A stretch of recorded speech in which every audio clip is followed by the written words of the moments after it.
अगर आप रोज सुबह उठकर थका थका फील करते हो, अगर आप सारा दिन फोकस नहीं कर पाते हो, अगर आप हर तीसरे मिनट पर अपना फोन चेक करने लगते हो और अपना कोई भी काम पूरा नहीं कर पाते, तो ये वीडियो आपके लिए ही है।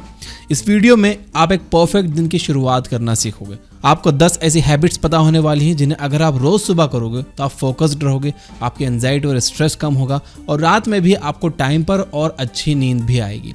ये ज़रूरी नहीं है कि आप इन सारे कामों को एक साथ करना स्टार्ट करो।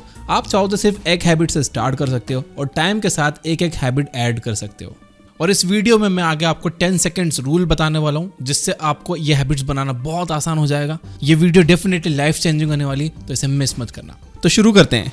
Number 1, make your bed. Jordan Peterson ने अपनी book the 12 rules of life में इस सिंपल सी हैबिट के बारे में बताया। जब आप रोज सुबह उठकर अपना बिस्तर सही से बिछाते हो तो इससे आपको एक छोटी सी सेटिस्फैक्शन मिलती है। आपको ये फील होता है कि आपने कुछ वर्थवाइल किया है। यही मोमेंटम आप सारा दिन कैरी करते हो, जिससे आपको दूसरे टास्क करने में हेल्प मिलती है। कुछ साल पहले एक कॉन्फ्रेंस में एक ग्रेजुएट स्टूडेंट ने जॉर्डन पीटरसन से पूछा था कि दुनिया में पॉल्यूशन बढ़ रहा है, ग्लोबल वार्मिंग बढ़ रही है, कुछ लोग हैं जिनके पास खाने और रहने की जगह नहीं है, पीने का साफ पानी नहीं है, इकोनॉमी डूबे जा रही है और सुसाइड रेट्स इंक्रीज कर रहे हैं। जब हमारे पास इतने बड़े सारे इश्यूज हैं तो आपकी ये मेक योर बेड जैसी मीनिंगलेस एडवाइस कहाँ पर काम आएगी? शायद आप भी यही सोच रहे होंगे। आइए आपको बताते हैं कि पीटरसन ने इस पर क्या कहा था। उन्होंने जवाब दिया कि जो बंदा अपने घर के अंदर की उथल पुथल को कंट्रोल नहीं कर पा रहा है, वो बाहर की दुनिया को क्या ठीक करेगा। मेरी मेक योर बेड की एडवाइस सारे बड़े इश्यूज को सॉल्व करने के लिए नहीं है। जब आप सुबह उठकर अपना बेड ठीक करते हो तो इससे आपको ये फीलिंग आती है कि चीजें चाहे कितनी भी उलझी क्यों ना हो, आप थोड़ा सा टाइम देकर उन्हें ठीक कर सकते हो। ये मेरा ओपिनियन नहीं है, ये साइंस है। अलग अलग रिसर्च में यह पाया गया है कि जो लोग सुबह उठकर अपना बेड ठीक करते हैं वो ज्यादा प्रोडक्टिव होते हैं। आर्मी में भी ये चीजें सोल्जर्स को सिखाई जाती हैं, इसलिए आप सुबह उठकर सबसे पहले अपना बेड ठीक कीजिए। Number 2, drink water. रात भर सोने से आपकी बॉडी डिहाइड्रेट हो जाती है। इस वजह से जब आप सुबह सोकर उठते हो तो आप थोड़ा थका थका सा फील करते हो। सुबह उठकर 1 या 2 ग्लास पानी पी लेने से आपकी बॉडी फिर से हाइड्रेट हो जाती है, जिससे आप एनर्जाइज्ड फील करते हो। इसलिए आप जब अपना बेड ठीक कर लो तो आप 1 ग्लास पानी पियो। Number 3, stretch. जब आप सोते हो तो काफी लंबे समय तक आप एक ही पोजीशन में पड़े रहते हो। इससे आपके मसल्स और वेन्स दब जाती हैं और उनमें ब्लड फ्लो थोड़ा कम हो जाता है। इसी वजह से सुबह उठकर आप कोई भी मेहनत वाला काम नहीं कर पाते, क्योंकि आपकी बॉडी में अच्छे से ब्लड फ्लो हो ही नहीं रहा है। 1-2 मिनट तक अच्छे से स्ट्रेचिंग कर लेने से आपकी बॉडी में हर जगह ब्लड फ्लो होने लगता है और आप एनर्जाइज्ड फील करते हो। आप चाहे तो 5 मिनट तक योगा भी कर सकते हो। इससे आपके जॉइंट्स भी मजबूत रहते हैं और स्ट्रेस और एंजाइटी भी कम होती है। Number 4, get sunlight.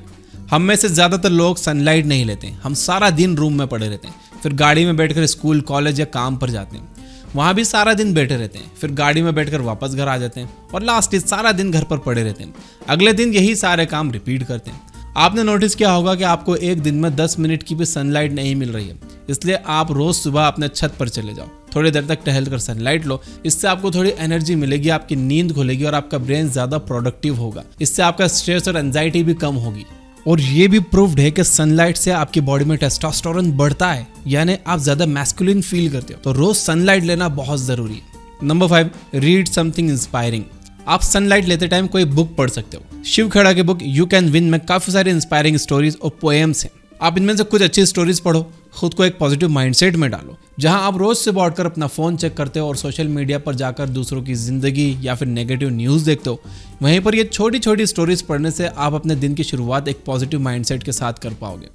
You can win book की आप डिटेल्ड बुक समरी यह बुक ऐप पर सुन सकते हो, जिसका yearly premium just ₹1 per day में आपको पड़ता है। 365 रुपीज में आप 1 साल का प्रीमियम प्लान रह सकते हो और वहां पर 1000 से ज्यादा बुक्स की समरीज आप सुन सकते हो हिंदी में। Number 6, plan your day. Usually हम अपने दिन की शुरुआत रिएक्टिव मोड में करते हैं। हमें सुबह सुबह पता ही नहीं होता कि हमें उस दिन क्या काम करने हैं। बस हमारे सामने जो काम आ गया हम उसे करने लगते हैं। हमें भूख लगी तो हमने खाना खा लिया, हमारा फ़ोन बजा तो हमने फ़ोन चेक कर लिया, कोई हमसे बात करने बैठ गया तो हम उससे 2 घंटे बैठकर बात करने लगे। आप नोटिस कर रहे होंगे कि यहाँ पर आप दुनिया को नहीं बल्कि दुनिया आपको कंट्रोल कर रही है। आपको अपना दिन प्रोएक्टिव मोड में स्पेंड करना चाहिए। इसलिए आपको सबसे पहले ये डिसाइड करना होगा कि आपको सारे दिन में कौन कौन से काम करने हैं। आप अपने टॉप 3 कामों की लिस्ट बनाओ जिन्हें करने से आप लॉन्ग टर्म में आगे बढ़ सकते हो। फिर सारे डिस्ट्रैक्शंस को ऑफ करके आप सबसे पहले इन 3 कामों को पूरा करने की कोशिश करो। एक बार आपके ये 3 काम पूरे हो गए तो आप अपने दूसरे कामों को कर सकते हो। अगर हो सके तो आप रात में सोने से पहले अपने दिन को प्लान करो। यहाँ पर आप 10 सेकेंड्स रूल को अप्लाई कर सकते हो। आपको जिस भी काम को करने की हैबिट डालनी है उसे करने में लगने वाले टाइम को 10 सेकेंड्स कम कर दो। यानी अगर आपको बुक पढ़नी है तो आप बुक को अलमारी में नहीं बल्कि अपनी आंखों के सामने रखिए। आपको उठकर अलमारी से बुक निकालने का जो 10 सेकंड का टाइम है वो आपने कम कर दिया। अगर आपको एक्सरसाइज करने जिम जाना है तो अपने जिम के कपड़े पहनकर सो जाओ ताकि सुबह उठकर आप सिर्फ जूते पहनो और निकल लो। इसी तरह से अगर आपको सारा दिन प्रोएक्टिव रहना है तो सुबह उठकर प्लान करने के बजाय एक रात पहले ही अपने दिन को प्लान करके सो। इससे सुबह उठकर आपको पता होगा कि आपको क्या करना है। तो ये 10 सेकंड रूल को फॉलो करने के लिए अफर्म करिए कमेंट में यस आई विल। और ये 10 सेकंड रूल अगर आपको पसंद आया तो वीडियो को लाइक जरूर करिए।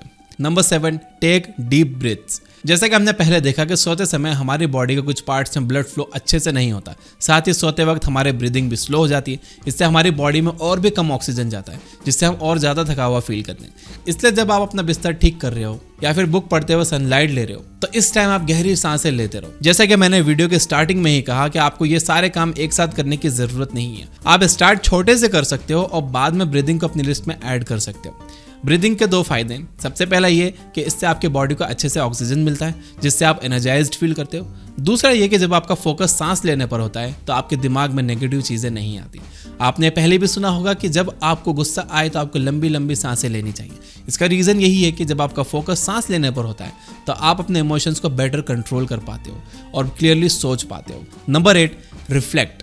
जैसे कि मैंने पहले कहा कि लोग अपना दिन रिएक्टिव मोड में बिताते हैं। वो दिन को कंट्रोल नहीं करते बल्कि उनका दिन उन्हें कंट्रोल करता है। इसके पीछे का एक और रीज़न ये है कि वो रिफ्लेक्ट नहीं करते। जहां अपना दिन प्लान करने से आप दिन भर प्रोडक्टिव रह पाते हो, वहीं पर रिफ्लेक्ट करने से आप अपनी पूरी लाइफ में प्रोडक्टिव रह पाते हो। रिफ्लेक्ट करते वक्त आप अपने गोल्स के बारे में सोचो। आप खुद से ये सवाल पूछो, क्या मैं जो काम रोज़ कर रहा हूँ उससे मैं अपने गोल्स तक पहुँच पाऊँगा? अपने गोल्स तक जल्दी पहुँचने के लिए मुझे और कौन सी हैबिट्स बिल्ड करनी चाहिए? कौन सी ऐसी चीज़ें, लोग या हैबिट्स हैं कि जो मुझे मेरे गोल्स तक पहुंचने में रोक रहे हैं? इसी तरह से आप अपने डायरेक्शन के बारे में सोचो। ये देखो कि आपको कहाँ जाना है, आप कहाँ जा रहे हो, आप अपनी डायरेक्शन को सही करने के लिए क्या कर सकते हो। इससे आप अपने सिर्फ दिन को ही नहीं बल्कि अपने हफ्ते और महीनों और सालों को भी अच्छे से प्लान कर पाओगे। याद रखिए कि हार्ड वर्क से ज़्यादा ज़रूरी डायरेक्शन है। अगर आप गलत डायरेक्शन में हार्ड वर्क कर रहे हो तो वो कुछ काम का ही नहीं है, सब वेस्ट है। तो अपने डायरेक्शन के बारे में ज़रूर सोचो। Number 9, right something. कुछ मिनट दो अपने थॉट्स और फीलिंग्स को लिखने में। इससे आप हमेशा कुछ नया सीखोगे। इसे मॉर्निंग पेजेस भी कहते हैं। आप द मिरेकल मॉर्निंग के ऑथर हैल एल्रॉड की तरह पेज को 2 पार्ट्स में भी लिख सकते हो। फर्स्ट पार्ट लेसन्स लर्न, यानी अभी तक आपने क्या सीखा और क्या क्या अचीव किया। सेकंड पार्ट न्यू कमिटमेंट्स, यानी और क्या इंप्रूव करना है और क्या सीखना है और क्या नया करना है। इस मेथड ने हैल एल्रॉड की हेल्प की इस पर फोकस करने में कि उन्होंने क्या अचीव किया है और क्या इंप्रूव करना है, जिससे वो अपने अचीवमेंट्स के लिए और भी ग्रेटफुल हो गए। Number 10, listen to music. अगर आपने थिएटर में मूवी देखी है तो आपने म्यूजिक के इफेक्ट को फील किया होगा। जब एक्शन सीन्स आते हैं तो म्यूजिक हार्ड बजता है। इससे आप और भी जोश में आ जाते हो और अपने सीट पर कूदने लगते हो। जब अपना हीरो मार खा रहा होता है या उसका ब्रेकअप हो रहा होता है तो म्यूजिक सैड बजता है, जिससे आपको भी वो फील होता है। जब रोमांस चल रहा होता है तो म्यूजिक हैप्पी बजता है, जिससे आप भी उस चीज़ को एंजॉय कर पाते हो। म्यूजिक में आपके मूड को चेंज करने की ताकत है, इसलिए इस बात पर भी अटेंशन दो कि आप किस तरह का म्यूजिक सुन रहे हो। म्यूजिक आपको डिप्रेस्ड भी कर सकता है और म्यूजिक आपको खुश भी कर सकता है। अगर आप अभी तक ये वीडियो देख रहे हो तो मैं अब आपसे लाइक्स मांगने वाला हूँ। इसे लाइक जरूर करना ताकि मुझे पता चल जाए कि यहाँ तक कितने लोगों ने ये वीडियो देखी है। एंड मुझे आपके लाइक से एनकरेजमेंट भी मिलता है और अच्छे वीडियोस बनाने का। और इस वीडियो को बातों को अफर्म करने के लिए यस आई विल कमेंट जरूर करना। अगर आप हैल एल्रॉड की बुक द मिरेकल मॉर्निंग की समरी देखना चाहते हो तो राइट साइड वाली वीडियो पे क्लिक करो। और अगर आप बुरी आदतों को छोड़ना सीखना चाहते हो तो लेफ्ट साइड वाली वीडियो पे क्लिक करो। Finally, you guys are amazing. Keep reading, keep learning, keep growing. Thank you for watching.